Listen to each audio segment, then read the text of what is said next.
Okay, so once you're finished with all your pencil and you have all the branches going off the edge, you added your tree line, your leaf line, and then a horizon line, fields and valleys. Then you can start with your oil pastel.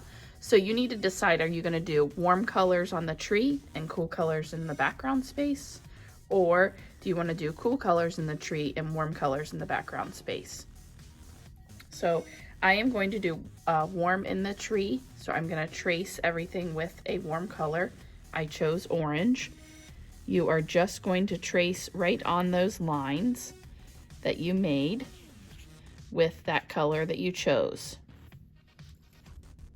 Now, as you work, you want to try to not have your hand rub into that oil pastel. Like, I don't want to work like this. You can turn your paper around so that you are not rubbing right on top of an oil pastel line, because it will smudge. So just trying to keep that from happening. Just keep your hand off of that area, and you want to maybe work from the middle out. That will help with that also. So as I'm finishing up my tree, I want to also do that leaf line with that warm color or whichever group of colors you chose. Then I'm going to go ahead and start my cool color in the background, doing the same process. And again, trying to keep my hand off of oil pastel. Next, you're going to use your watercolor pencils or watercolors.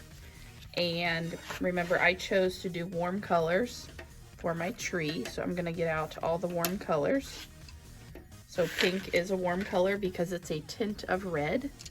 And then I'm going to start working on coloring in that sky space with these watercolor pencils. Remember, I'm gonna, to help with moving things around, I am gonna move that color around also. I wanna make sure that I don't accidentally color a branch. So make sure you check before you start coloring something that it's actually the background and not a branch. So I did a few red. I'm gonna go ahead and do some that are pink. And then you can mix too. So if you wanna put some pink on top of red, that's another way to get a variety of colors. And I'm kind of doing some shading too. If you can see, I'm going dark and then I'm going lighter as I go away from that space. I'm gonna start with another color, maybe some of this orange. So if you remember, we talked about the tree will be black. So we will get to that part later.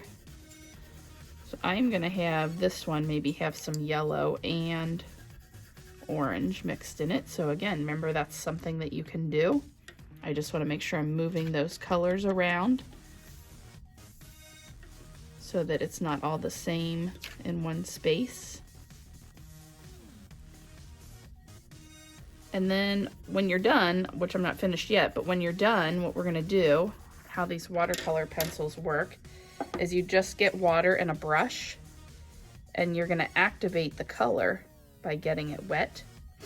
And it goes from looking like pencil to looking like paint. So being careful as you change colors to clean your brush in between. You don't want those other colors blending into that other space. If you wanted that to be pink, then you want it to stay pink. So you're gonna start painting, I'm gonna clean that first, those areas once you have put the color in with your watercolor pencils.